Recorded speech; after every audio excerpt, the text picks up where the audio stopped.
parents, grandparents, aunties, uncles, nanas, babas, cousins, everyone, welcome. This is your day. I start off with you because this is your day. This is your day, and we hope that it meets your expectations. To our distinguished guests and any clergy or elected officials, we thank you for joining us on today. We thank you for your service. And to anyone from the alphabet of LGBTQA+, we want to say that you are welcome here, you are valued here, and you are seen. What an honor to share this moment with you. To our esteemed guests and members of the Detroit Board of Education, Detroit Public Schools Community District Board of Education, the Honorable Sherry Gay Yogo, Member at Large, and the Honorable Nikki Peterson Mayberry, President of the Detroit Public Schools Community District Elected School Board, my sisters and comrades in the struggle for liberation, justice, and equity for children of Detroit. We have organized and strategized together. We have worked together and fought against principalities and wickedness in high places on behalf of children. And look at God as we share the stage today for this occasion. This day is especially special to share with you and your leadership. To our assistant superintendents of the entire district, a woman I admire and respect, Miss Ironetta Wright, you are a leader of leaders. Cultivating leaders who are competent, compassionate, and committed to excellence, equity, and exceptional service to our community. Thank you, and thank you for joining us. To Dr. Rudolph, the Assistant Superintendent over high schools, it's been a crazy year, and you are a great mentor, and I celebrate you today, and thank you for joining in with this experience. Thank you for being such a great coach, and also for your prayers. To this awesome, amazing, collaborative, talented, and gifted staff of Detroit School of Arts.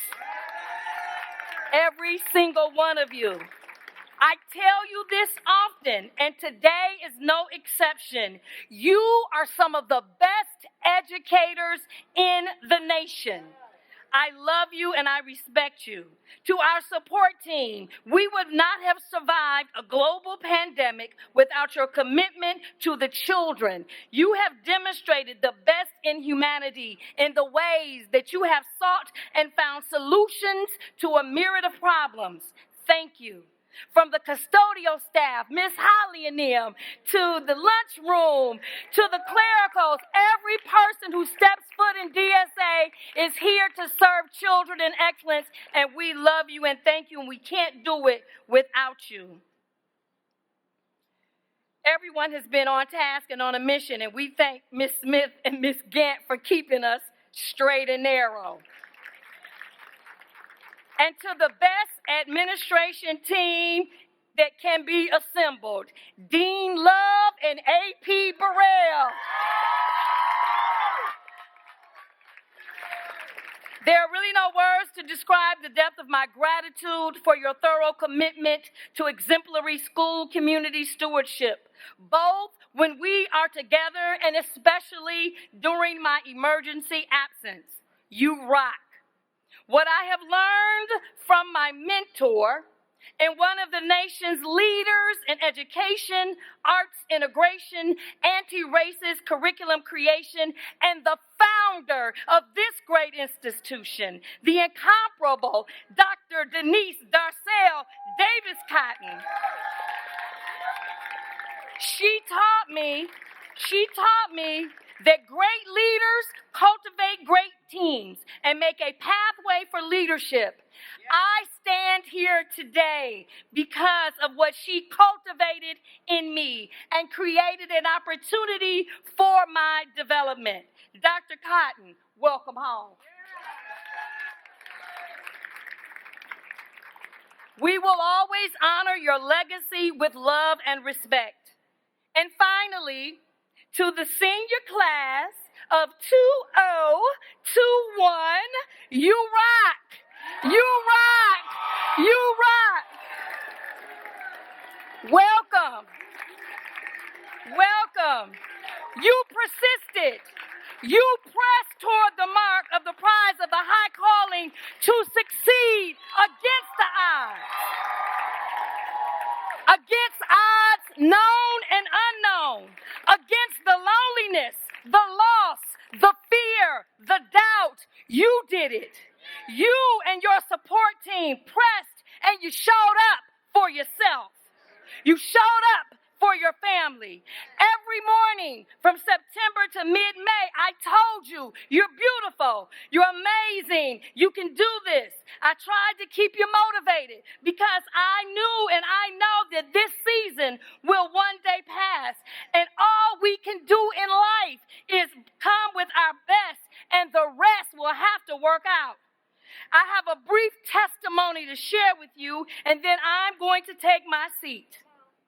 On May 16th, 2021, early evening at dusk, I was working in my garden.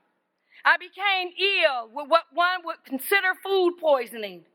By midnight, it was unbearable, and my husband took me to emergency. There, they monitored me and gave me an anti-nausea medication and something for pain. That particular anti-nausea medication and an unknown, undiagnosed heart rhythm combined to cause my heart to race to 300 beats per minute. And then I coded. I did not feel a thing. I only relaxed and rested into the care of an almighty and sovereign God. The hospital staff performed CPR.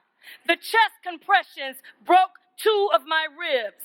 The Lord of all creation breathed the breath of life into me, and I was revived.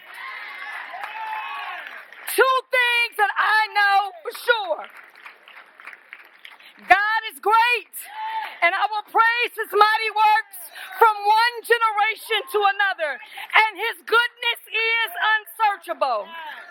Secondly, even though it's a global pandemic, even though there are restrictions, even though I've been safe and wore my mask and got vaccinated and been tested, even though things are difficult, the staff at the hospital showed up.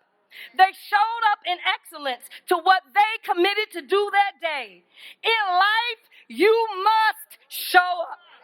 Show up for what you believe in. Show up with your talent and intellect. Show up no matter what as the best version of yourself at all times, because we need you.